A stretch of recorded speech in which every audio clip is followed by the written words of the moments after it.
Hey guys, it's Mandee. You know I love Hand and Stone Massage and Facial Spa in Tyler, and one of the things I love the most is they're always doing new things. And I recently tried their new sports massage, and I've got to tell you, it's incredible. So you know I'm active and I'm always focused on wellness, and this is just one more thing that I am adding in to my routine because now I'm hooked. They use the Theragun, which of course is going to help increase blood flow to certain areas and muscles that might be sore or tired or need attention, but you also get to add on another upgrade. You know, whenever I was there, I chose to go ahead and do the cup gliding as well as the hot stones. They work really well with the Theragun, maybe like a triple threat. Definitely ask for it the next time you go in to Hand and Stone. Ask about the sports massage. You can book your appointment today online at handandstonetyler.com, or you can stop by and see them. They're located in South Tyler in the Cumberland Shopping Center.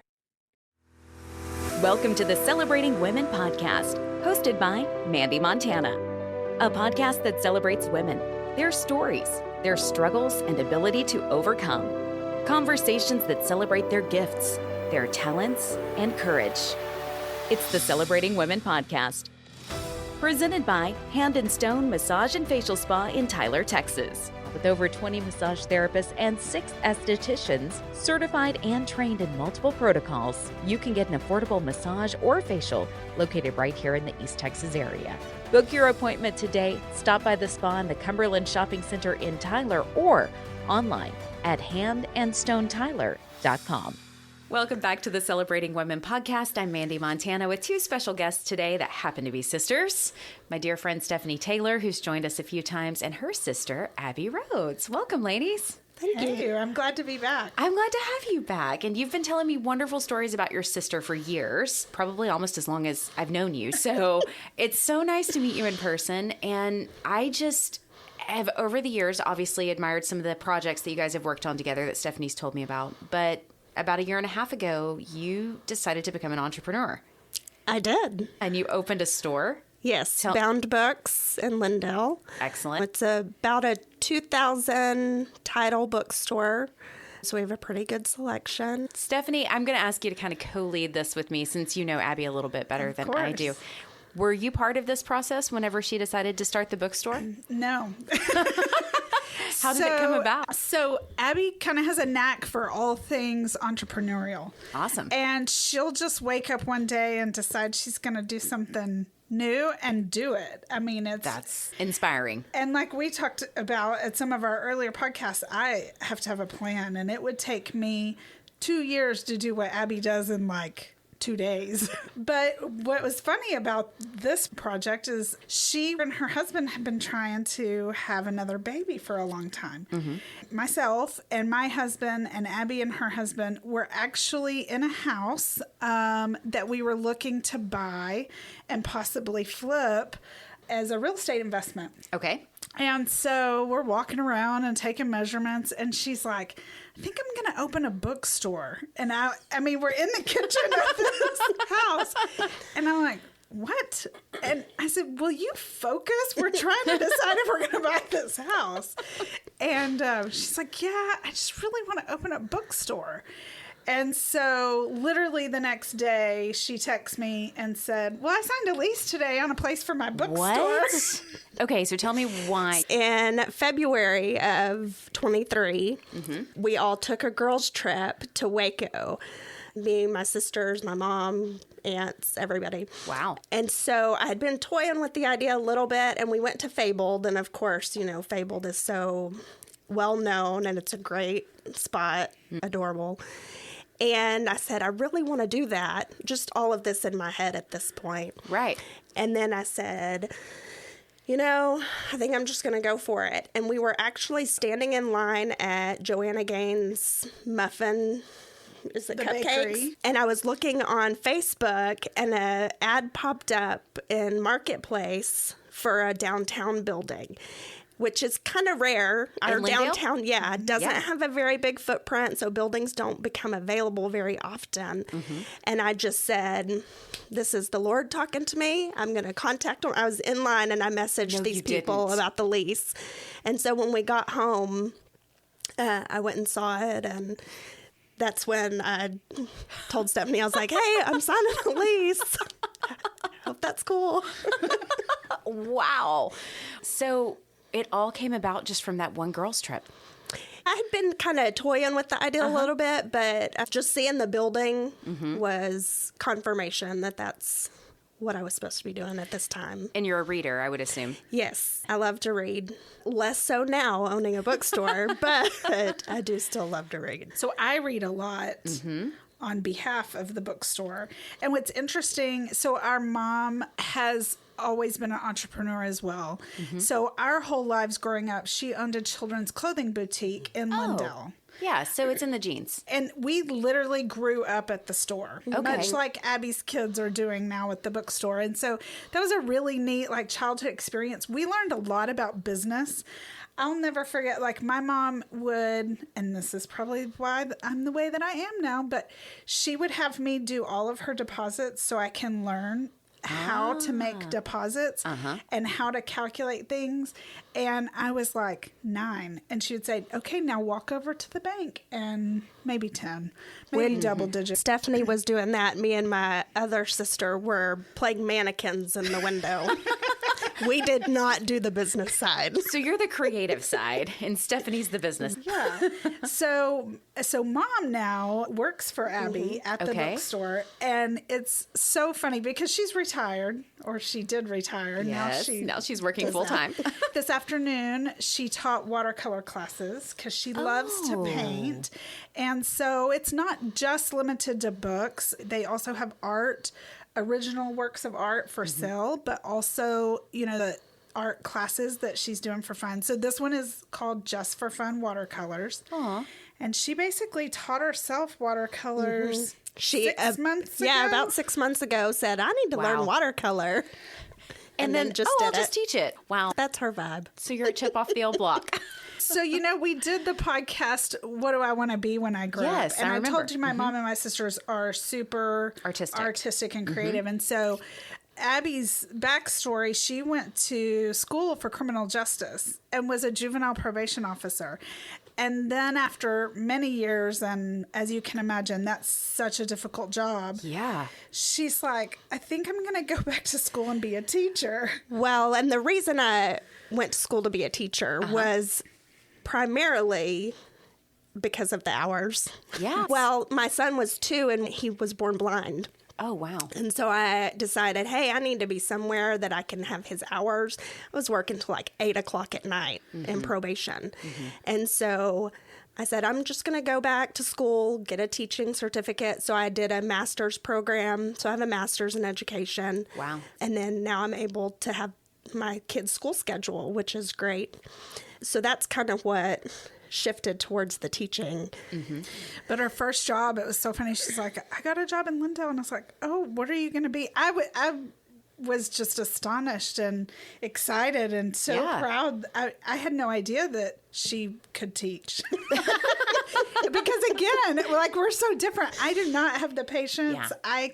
It's a gift. Couldn't do that. And she goes, I'm going to be an art teacher. And I was like, and you're an artist? I had no idea you had that skill either. I didn't either. Really? Until I started teaching art. I had enough college art hours coupled with my teaching certificate. And so just got in there, fake it till you make it. And I did. Oh, I have so many questions about this. I don't want to go down a complete rabbit hole, but I had kind of an interesting experience. So when I was in high school, I was very academically oriented, and I did yearbook and band. So all my arts credits were met, right? Well, then when I got to college, I just went to KC down the road, but I had to have some sort of art appreciation class. And I was in band in college too, but a lot of my friends did music appreciation. And I was like, I've had enough of that. So I did art appreciation and I fell in love. I was like, this is the coolest thing ever. And then I ended up taking 2 semesters of art history alongside my photography certificate that I was doing. And I was making art in photography with portraiture and illustration was actually my favorite, and photojournalism, and doing all of those things for that certificate. And then when I was about 19, I was like, how did I not know that there's all of this wonderfulness in the world? I'd never seen light, though, shadows and light fully until I took an art class. Like right now, we've got this neon light on Stephanie's face, and I can see that like half of her face is pink, and then the other half has got this kind of yellow color coming on it. But I would have never seen that if I just wouldn't have noticed it had I not taken art classes. So how did you sort of navigate into that realm? Was it happen in college too? I mean, we grew up around art. You know, my mom's an artist. My grandmother was an artist. Okay. My great-grandmother was an artist. Very realistic paintings. Oh, wow. And so, you know, growing up in high school, we were all pretty artistic. It was Not Stephaie. Not Stephaie. Never Stephaie. My mom always says somebody has to run the world, and that's Stephaie. She's good at it. We make the world pretty. But it wasn't until I started teaching art that I really found like foundational elements because of part of the curriculum. That's what you teach. And so that's really how I got my knowledge about art was from those years of What do teaching you like it. to make? When your spare time, because I know you have so much of it. I'm usually more crafty. Like I Okay. like to make, like we had Dr. Seuss Day at the bookstore. And so I painted a really big fish jumping out of a bowl for above the mantle and the thing 1 and thing 2 on top of each other. Yeah. Like just little, I'm more cartoony, I guess. No, if that's awesome. It's perfect for a word. bookstore. She also, so her newfound thing, I think, leading up to Bookstore is she's very good with interior design. Oh, that's right. Because you guys have done some projects together with the houses. And I think that's where I have really seen her art come through and her creativity, even though that's not her educational background, her eye for something. I mean, she can make a house the most beautiful thing I've ever seen. And I was like, I would have never thought about that. Over the summer, she renovated someone's living room and built shelves. And she's like, I'm really good at this. Wow. And I was like, you can do that? And she's like, yep, you can do anything that you want to do. I did. I wanted to see if I could build a shelf, like a big built-in bookshelf Like cabinet. custom cabinet? Yeah. And you can. And I can. Not perfect, but I can. That's if you don't look too closely. It's more artistic than engineered. Yes. I understand. I understand. That's everything in my life. Probably math is not my strong point. There's a reason we have Stephanies in the world. Yes. She takes really good care of the rest of us. Well, she did when she flipped a house, she bought this house. And of course, we were all like, what are you doing? She's like, I'm going to flip this house. And another one of Abbie's projects. And I said, well, what's it going to look like? Because it looked like a dump. I mean, I was like, oh my gosh. It's pretty rough. Yeah. I don't know what you've gotten yourself into. And she literally texts me a picture of a sketch she drew in a notebook. And it's like the most beautiful exterior. And I was like, yep, that's going to be beautiful. And it was. And it turned out great. And just the finishes and the design. I mean, she really has an eye for that. So how did you look at something that was obviously a diamond in the rough, a massive challenge, and say, I see potential in this? I don't know. It's just one of those just a things gift. that's in me, and I do it all the time. Like driving here, I probably saw 4 houses that I'm like, ooh, I should talk to Stephaie about that when we're done here. Yeah. It took me in this back neighborhood, and I was like, this is a nice neighborhood. I love to make things new that look old or that are in terrible shape and just make it into something functional. Yeah. I am not a huge waste kind of person. So like when they tear down houses, like crushes my soul a little bit. Yeah, me too. Everything can be made new. I agree. You really should look at this neighborhood. I think there's a few for sale. You guys might want to go check something out because there's some really nice homes that are kind of through there, but there's a couple of them that just really need some vision and some love. So what design, do you kind of have like a design style or a category that you fall into, like modern farmhouse or like mid-century modern, or are you able to just kind of see them all and look at what it is and make it fit the I kind of house? just look at the house and see what its soul is, I guess you could say. Oh, I love and that. And then make it that. Like with the bookstore, Yeah. you know, it's a really old building. I think it was built in like 1903. It has really tall ceilings, and you need to make that a more cozy environment. So I just layered the floor with different textures. So when you come in, it's very welcoming and not not antique-y. I don't have a lot of antiques, but it is homey and cozy. Yeah. The photos that I've seen, I would definitely agree. It's so nice. Sometimes I'll go there just to work because it really is just this nice, quaint, cozy place where you could just go and have a cup of coffee and feel, you know, there's nice music on, and it's just a very calming and relaxing place to be. Yep. Whether you're a bookie or not. Yeah. You know? It sounds like you have gift items too. Yeah. We have coffee mugs, journals, bookmark. Oh, yeah, any kind of paint. The coloring book that you brought me. Yeah. Coloring book. Such a thoughtful gift. I'm a nerd over A Court of Thorns and Roses. Oh, I love yes, all of Sarah J. that's Maas's. Yes, Yeah. all of her books. I'm Yeah. a big fan. I think I've read them all at least 3 times. Yeah. Maybe not the newest one. I think I'm only 2 times into that one. But she was thoughtful. She saw that we talk about it on the podcast once a month. And so, very thoughtful birthday gift. Thank you, Stephaie. Well, and they had just come in, and on social media, the bookstore's really active on social media, and everyone was like, I want one, I want one, I want one. So what's really cool, it's funny, when Abbie opened the bookstore, I was like, how do you even do this? Like, how Market do you it? even buy books? Oh, yeah, that's a good question. How Fake do it you? till you make it. Again. So what? She's like the queen of it. That might be my motto. So now I'm curious. So you leased it. You got the lease, and you didn't have any books No. or any infrastructure. No. Or a real Nothing. solid plan. So what did you do I first? had a pretty solid plan. in your mind. So first, I reached out to the largest book distributor in the United States. Who is it? And I said, Ingram. Okay. Heard And of I them. said, how do I get started? And so they were really helpful. Good. That's literally, I'm like, hey, I want to open a bookstore. What do I do? Yeah. And this woman, very kind and patient, started me off with a list of the most popular books, bestsellers. And it had about 30,000 It was a titles in huge it. list. I Yeah. was like, I don't know. I will tell you what I did. I spent about 3 months going through maybe an hour a day, looking up each title and deciding if I wanted that in my store. Whoa. We have a pretty conservative demographic. Yep. And so there were a lot of things that I just had to push Weed out.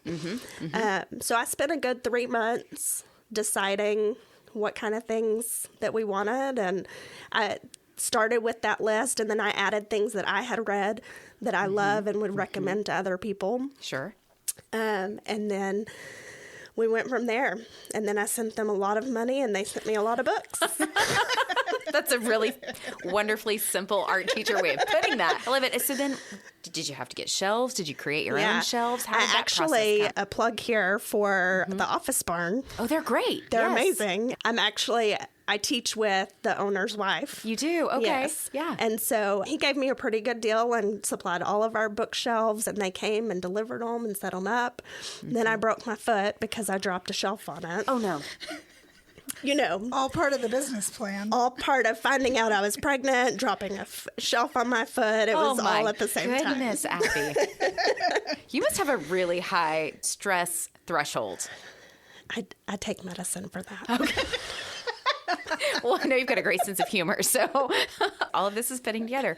So you've got the books. Yep. You've got the shelves for the books. So then I just started building it from there. I went to a couple of resale stores, We Care in Lindell, the Bluebird Consignment, and started with rugs, just decor. And then I looked on Marketplace for furniture. Smart. And IKEA, I got some cute yellow chairs. Yes. And then we just put it all together. Like, if you build it, they'll come. Yep. And they did? And they did. When did you open? We opened June the 3rd of 2023. Wow. So you'll be coming up on your second anniversary in June. Yeah. That is so exciting. And I told my husband, I'll give it 2 years. And if it's not doing anything, then we can be done. But I have to commit to 2 years. Have you seen some growth? I have, yeah. Good. We haven't put anything else back into it aside from our initial investment. Oh, that's which awesome. is amazing, yeah. Yeah. So it's supporting itself right now. That's fabulous. It's a an expensive hobby is what I tell my husband. But a family hobby, right? It is. It's a family and affair. it's a lot of fun. My mom says she didn't know she needed a bookstore. But now she loves it. But now she loves it. She works on Thursday and Friday while I Okay. teach. Okay. And she, she's a social butterfly. And so she loves when people come in and have coffee and just chat with her. Well, that was going to be my next question because Stephanie mentioned coffee. Do you guys have like a coffee bar for your guests? Serve yourself. Oh, nice. Free coffee. Oh, We make a pot of coffee. I love it. We carry East Texas Legends coffee. Okay. They're out of Lindell. And they set up at Canton, and they have a very wide following. And they're trying to open their store in Lindell. Oh, okay. And so while they're working on that, they stock us with products. So, Oh, I love that. So we sample their coffee, yeah. and then you can buy a bag there. So yeah, that's fabulous. It's nice. Yeah. So it's not, again, not just books and art. Right. You can pick up coffee, tea. Yeah. She carries tea. the Three Roots Boutique in Gladewater. Okay. They set up their tea there. There's a huge following for tea. I have been picking up on that on social media. I had Yes. no idea. I mean, I drink some herbal teas, but not to the extent. I think that these sound like boutique teas. Yes. I mean, I'm buying Twinings, so I'm probably missing out on something a lot better, it sounds like. Well, and it makes such a great gift. So does. every time I'm at the bookstore, someone buys some tea and the tea strainer and a mug and all the things, and that makes such a neat gift. Yeah, and if you pair Very it with personal. a book and Yeah. a bookmark, I can see that being a really thoughtful gift Yeah. for someone. The other thing that after she opened, and I'll never forget in June, she ordered all those books and we put them out and we were like, it kind of looks a little empty in here. Really? You would think that 2,000 books is a lot of books. Yeah. So off that initial list, one of the things that she did and still does, which is really great, is if you come in and you're looking for a specific book and she doesn't have it, she can special order that and usually get it really quick. So You might have it. It would be awesome if you did, but if you don't, I've got one for you. So now just people saying, do you have this book? You should order this book. So, over that last year and a half, now she's fully stocked. Every shelf has a book on it from people just coming in and saying, this is my favorite book and you don't have it. And she's like, well, let me get it and let me put it on the shelf. Okay, so I'm curious now. Do you have The First Cat in Space Ate Pizza? I don't think I do. It's a graphic novel for kids. And my friend actually co-wrote and illustrated it. He was Awesome. in a band in Oakland 20 years ago when I was following this punk band around the country. He was the lead singer, and he's transitioned his life into being a children's book author and illustrator. to get And the that one, third book is about to come out. He's actually doing a tour right now. But I think it's Mac Barnett and Sean Harris is my friend. But yeah, I would love to buy it from you rather than Amazon is what I'm trying to say. That would be awesome. Yes. So I'll have to get with you on that for sure after the show. But So she's done a lot of local authors. She's featured nice. local authors. Yeah. She hosts book clubs there. If Do you you're really? interested in getting involved in book clubs. Yeah. And they will do an author spotlight. So they've had an author do a Zoom call with their book club and talk How about the book. neat. And then just a couple weeks ago, you had Kate Boudreau, which I had not heard of her as an author. And so there was one copy of this book one day when I went in the bookstore called Backwater. Okay. And it was just one copy laying there. And I picked it up because the cover was beautiful, right? Yeah. Like, Sometimes that's how we find the best the books. cover is everything. And so I'm like, whose book is this? And Mom's like, well, I'm not sure. I think it's just a store copy. And I said, meaning someone said, please read this book and see if you want to carry it. And I said, you want me to read it and give you a review on it? And I read it in probably 3 days over a weekend. And I brought it back. And I was like, this is the best story.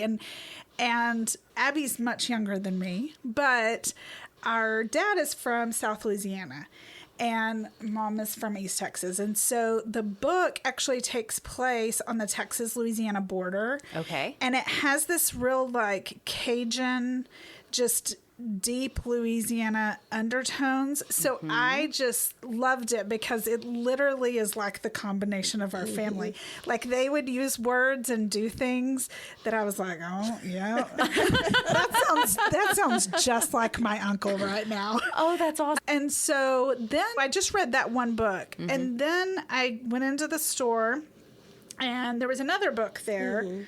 Do you know what it's called? Her other book? Knew you'd ask me. I don't remember what it's called, but it takes place in Galveston. So she's, I think she's a Texan She's native. from Jasper. Okay. Yeah. Anyway, she came in a couple of weeks ago. Really? And did a book signing and talked about her books. Anyway, I wasn't able to go, but she signed my book, my Backwater book. And I have the other book, and I'm so excited to read it. But just some really neat, like, especially if you're a book reader, it's not just going in and picking out a new book. I mean, you can order a book on Amazon. Yes. Right? It's like... And that's really that convenient. author signed my book. But it's not an experience. And it sounds like visiting Bound Books is an experience. Yes. And I had no idea. I would have never picked that book anywhere online. But I just walked in and saw how beautiful the cover was. And it was one of the best books I've read. And they're actually in movie production. Well, not production, but they're discussing the movie rights and developing characters. How interesting. And she wrote the screenplay. Oh. So she wrote the book and is putting it into the screenplay. Of Backwater? Of Backwater. Wow. Anyway, it's a beautiful book. If you get a chance to read it, I highly recommend it. It will be on your top 10 list for all of you readers that are listening. I mean, we've got some readers that listen. For sure. That's probably my favorite thing about the bookstore. Yeah. I'm an introvert, so I love to be at home. But there's something about the book community when they come in and we start talking about books that your soul comes alive. And both parties are just so excited to talk about their favorite books, and I really enjoy those relationships. Another time I went in, my son, I told you my oldest son always says he's going to write a book. Yes. And he'll start, and he's got his characters, and I told him to try to take a class on like character development and technical writing. And anyway, I went in one day to the bookstore and just struck up a conversation with this lady, and she goes, well, I'm a writer. And I said, oh, you are? And she goes, oh, yeah, they have my book in here. Brenda. She pulls it off the shelf, and it was a nonfiction, but it's a workbook called How to Write a Nonfiction Book. So I bought it for my son, even though it was nonfiction. Because just in general, I think just the process of going through the workbook. And she's like, would you like me to sign it for him? And she wrote him a message in it. And so I gave it to him. I couldn't wait until Christmas. So I went ahead and gave it to him. And anyway, he came home yesterday and he said, oh my gosh, I've so enjoyed that workbook. And he's like, I've started a new book. And of course, my other kids are like, but will you finish it? That's funny. So it really is, yes, it's a bookstore, but it really is an experience. Well, when are you open? We're open Thursday through Saturday, 10 to 6. Okay. Yep. Thursday through Saturday, 10 to 6. Will that increase at all for any holiday shopping, or are you going to stick with that? We usually do some extended days during Christmas just because we're off at the school district, and so I can be there more. And we have some special holiday things. So following your social media would probably be the easiest way to get that. So what is your social media? We're Bound Books on Facebook and at Bound Books on Instagram. Just all one word? All one word. Nice. Yep. Simple, easy. I love it. How'd you come up with the name? Well, that was more of a process than anything. Yeah? Everything else was easy. This was the hard part? Okay. We started with actually my friend, that's been my friend for 35 years now, 33 years, suggested Bound and Determined because I was bound and determined to have a bookstore. That. And then that was a mouthful. So we, and I love alliteration. So I just cut out all the other stuff and Bound Books. I love it. It's almost like you've got a subtitle Yes. to your store name, right? Well, this has been an absolute delight. I know this is a little bit out of your comfort zone, being an introvert. You'd probably rather be reading a book or hanging out in your bookstore. But thank you so much for coming in today and telling me about your dream and how you've realized it. Thank you for having me. Yeah, and fun. Stephanie, it's always fun to have a conversation with you. So thank you for being part of it time. and sharing your sister with me. Especially it's such when a treat. It involves my sister. Yes. The Celebrating Women podcast wants to hear from you. Email us a voice message to celebratingwomenpodcast@gmail.com. We would love to hear your story or the story of an incredible woman you know. Become part of the conversation on social media. Facebook.com/Celebrating Women Podcast. On Instagram, search Celebrating Women Podcast. The Celebrating Women Podcast has been presented by Hand & Stone Massage and Facial Spa in Tyler, Texas. Book your appointment today. Stop by the spa in Cumberland Shopping Center or online at handandstonetyler.com. Support the show for as little as $3 per month at celebratingwomenpodcast.buzzsprout.com or visit our show notes. Thank you for listening, and don't forget to subscribe to the Celebrating Women podcast.